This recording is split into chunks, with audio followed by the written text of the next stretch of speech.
Comunidad universitaria, conocedores del derecho y personas de interés, reciban todos ustedes un cordial saludo de parte del grupo número 1.1. El día de hoy vamos a tratar a temas a considerar como la legalización de la cooperativa de ahorro de crédito, en esencial sobre la cooperativa de ahorro de crédito 16 de junio, esperando que sea un tema de su agrado. Sin más, empezamos.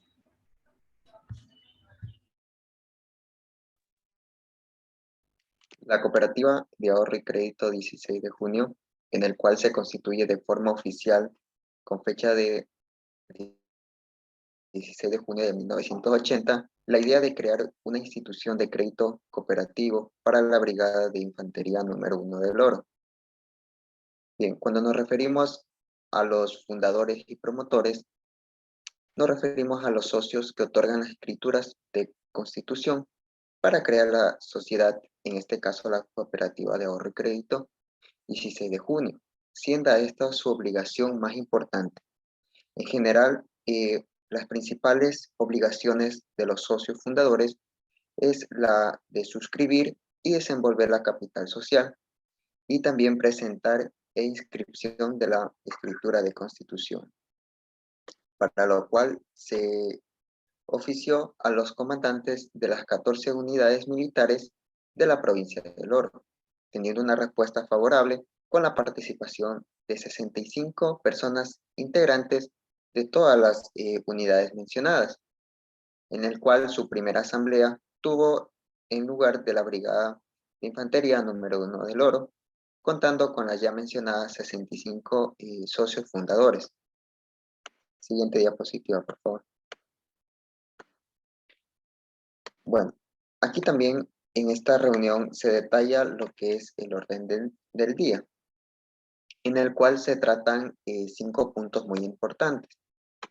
En el primer punto se expresa que, bueno, este propósito será posible mediante la constitución de una entidad que se caracterice por ser sin fines de lucro y con la finalidad social, y cuya misión esencial sea la de buscar el bienestar y la asistencia social de sus miembros, siendo figuras partícipes e incluyentes, que brinden el servicio financiero de calidad a la comunidad militar en servicios pasivos y familiares.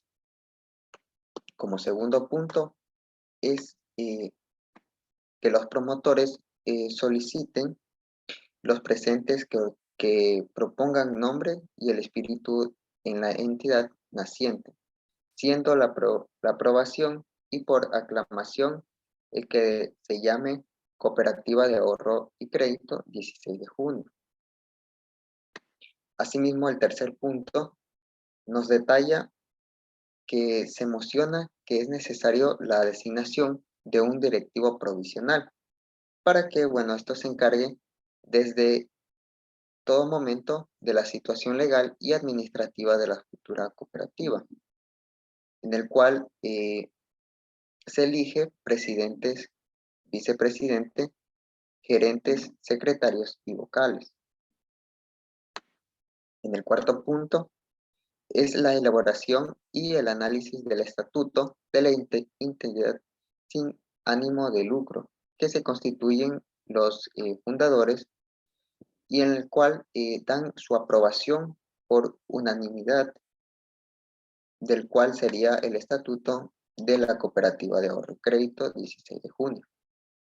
Y bueno, como último punto sería el cual se resuelve las cuotas de inscripciones que tendría la cooperativa, en el cual se aprueban las condiciones y plazos para los que son los pagos de los valores y se encomienden al directivo provisional para la recaudación y su depósito de una institución bancaria. Siguiente diapositiva. Bueno, una vez que se fueron absueltas todas las inquietudes y puntos de los presentes y sin existir ningún otro asunto en el cual se trate, bueno, el presidente pues declara la clausura de la sección y la presente acta que fue debidamente leída y aprobada, y en constancia de todo lo anterior, se procede a lo que sería ya las firmas del presidente, los secretarios en la reunión, para lo cual se da una constancia de lo actuado, en el cual firman los asistentes en su calidad de socios fundadores de la Cooperativa de Ahorro y Crédito 16 de junio. Siguiente diapositiva. Bueno, primero yo hablaré sobre lo que es un estatuto. Existen diferentes formas de legislar, organizar y regir sobre una empresa, una parte de la población o una entidad, y una de ellas es a través de estos estatutos. De manera general, el término estatuto lo definimos como un conjunto de leyes que son redactadas y se hacen públicas para que éstas sean siempre receptadas y tomadas en cuenta por el sector de la sociedad a quien vaya dirigidas. Estas vendrían a tratarse de como un tipo de reglamentación, generalmente a un conjunto de leyes que tienen un mayor peso. Las características de estos estatutos suelen mostrar su objetivo, es decir, un estatuto suele crearse con la intención de articular una legislación que trate temas específicos y particulares de un territorio o entidad para favorecer la resolución de los posibles conflictos que puedan surgir. Siguiente diapositiva. Siguiente. Ya, ahora hablaremos sobre lo de la Cooperativa de Ahorro y Crédito 16 de junio, sobre su estatuto. Siguiente diapositiva. En el cual la Cooperativa de Ahorro y Crédito 16 de junio, sometiendo su actividad y operación a la Ley Orgánica de Economía Popular y Solidaria y del Sector Financiero Popular y Solidario, se llega a la conformación de su estatuto, el cual permite tener claridad sobre la operación, el manejo y la forma de cumplir con las disposiciones legales, definiendo de esta manera las cooperativas de ahorro y crédito como organizaciones formadas por personas naturales o jurídicas que se unen voluntariamente, con el objetivo de realizar actividades de intermediación financiera y responsabilidad social con todos sus socios. El domicilio principal de esta cooperativa es en el Cantón Machala, provincia del Oro, y cuando su actividad así lo demande, previa autorización de la Superintendencia de Economía Popular y Solidaria, la cooperativa podrá abrir oficinas operativas en cualquier parte del territorio nacional, teniendo a la cooperativa como objeto social las actividades de intermediación financiera y de responsabilidad social con sus socios. Siguiente diapositiva. Bueno, la cooperativa podrá efectuar todo acto o contrato lícito teniendo el cumplimiento de su objeto social, siendo algunas de estas el recibir depósitos, otorgar préstamos, efectuar cobranzas, pagos y transferencias de fondos y demás actividades correspondientes. También se encontrará información sobre los socios, las obligaciones de estos socios, de qué manera se llega a la pérdida de calidad de socio, el retiro voluntario, sobre la liquidación de haberes y el fallecimiento de los socios. Siguiente diapositiva. El gobierno, dirección, administración y control interno de la cooperativa se ejercerá por los organismos que son los siguientes. El de la Asamblea General de Socios o de Representantes, el cual, siendo este el máximo órgano de gobierno de la cooperativa, y sus decisiones obligan a todos los socios y demás órganos de la cooperativa. Como segundo tenemos el Consejo de Administración, el cual las atribuciones, además de las establecidas en la Ley Orgánica de Economía Popular y Solidaria, algunas de estas atribuciones son el cumplir y hacer cumplir con los principios establecidos en el artículo 4 de la ley y los valores y principios universales del cooperativismo, el cual aprobar políticas institucionales y sancionar a los socios. Como tercero tenemos el Consejo de Vigilancia, como cuarto la gerencia y como último, como quinto, las comisiones especiales. Continuación, mi compañera. Bueno, siguiendo con este tema de la estructura interna de la cooperativa de ahorro de crédito, también vimos necesario que dentro del estatuto se especifique el Consejo de Administración, ya que el Consejo de Administración es ese órgano de dirección de la cooperativa. Es decir, que mediante este consejo da las debidas directrices administrativas de cómo va a funcionar nuestra cooperativa, por cuanto se debe de especificar dentro de la misma de qué manera va a estar integrada, cómo es este proceso de votación o de elección de los vocales, también el proceso de calificación, es decir, cuando se aprueba, si el consejo está Y también, por último, se debe determinar cuáles son las atribuciones, es decir, las competencias que se le da al Consejo de Administración. En este caso, he traído algunos ejemplos para ver o poner en contexto qué competencias se le puede dar a este Consejo.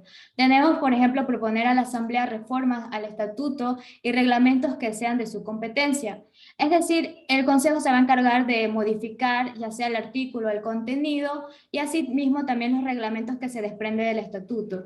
Cabe mencionar que estas modificaciones que dé, ya sea en el artículo o en el contenido, debe de ser siempre en bienestar de la cooperativa. Así también se encarga de aceptar o rechazar solicitudes de ingresos o retiros de los socios. Se considera socios aquellas personas que forman parte de la cooperativa, por cuanto es menester que el Consejo de Administración sea el único consejo, o en este caso órgano encargado en revisar que aquella persona cumpla con los requisitos que así lo manifiesta la ley para que forme parte de la cooperativa. Además de que la ley no pone un límite al momento de dar competencias, atribuciones, ya sea a la Asamblea General o a los consejos que se pueda crear.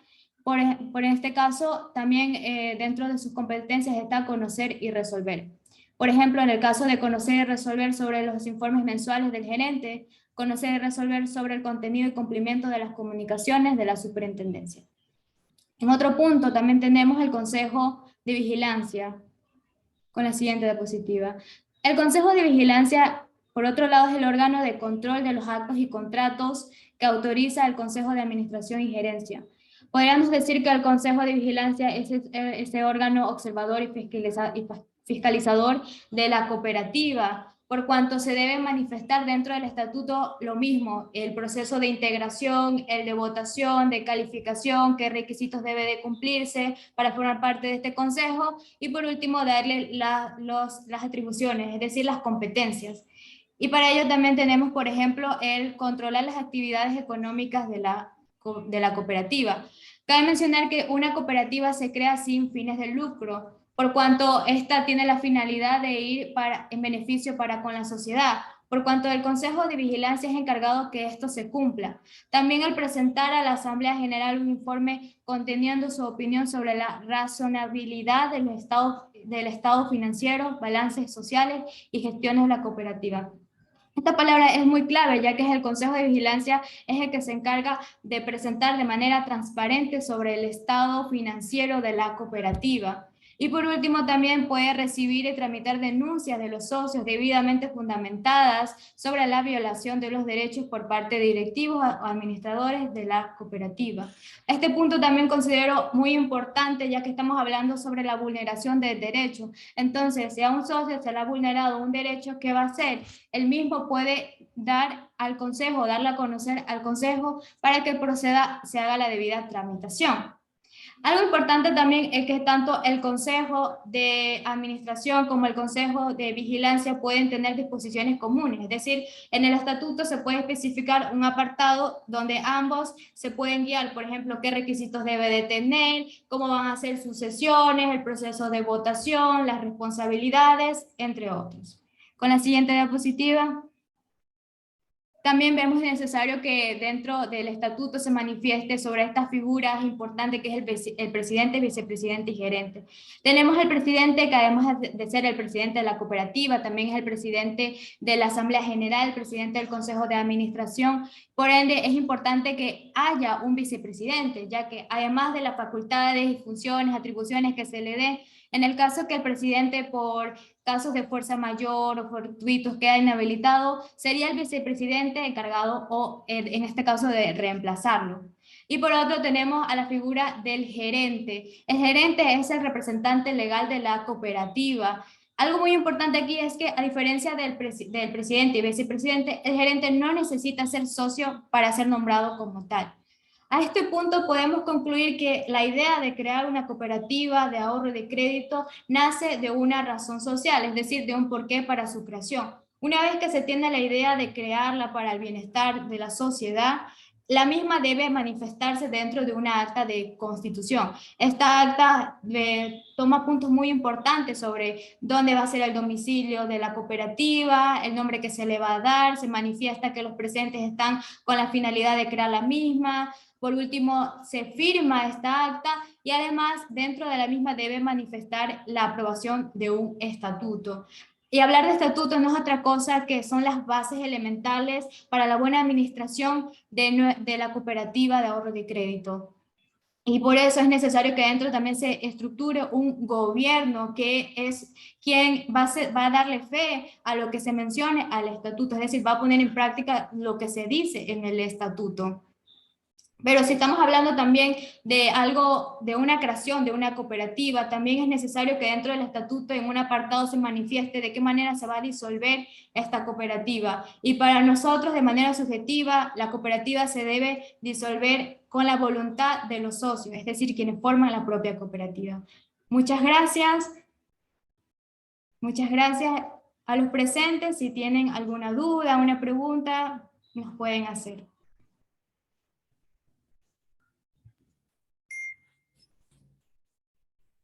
Buen día con todos. Mi pregunta es, ¿qué valores y principios cooperativos implementan dentro de esta institución? Bueno, los valores y principios que se implementan son los de membresía abierta y voluntaria, los de control democrático de los miembros, el que tengan participación económica de los miembros, la autonomía e independencia de la misma, el tener educación, formación e información, la cooperación que debe haber entre cooperativas y compromisos con la comunidad. Y como dato adicional es que la cooperativa no concederá privilegios a ninguno de sus socios, ni aún a pretexto de ser directivo, fundador o benefactor, ni lo discrimina por razones de género, edad, etnia, religión o de alguna otra naturaleza. Muchas gracias. Bueno, sí, yo tengo una pregunta también. Y es que yo quiero saber, por ejemplo, ¿quién se encarga de aprobar el estatuto de una cooperativa de ahorro y crédito? Gracias por su pregunta. En este caso, como lo había manifestado, son los fundadores y promotores encargados en aprobar el estatuto dentro, y el mismo se manifiesta en la acta de constitución, pero una vez que se aprueba el estatuto, se da fe, pasa a la Superintendencia de Economía Popular y Solidaria, que es encargado de revisar el estatuto que vaya conforme a la ley. Una vez que la misma consideren que sí, no contradice la ley, se aprueba el estatuto y por ende se da fe a la creación de la cooperativa. Muchas gracias a todos. Esto ha sido.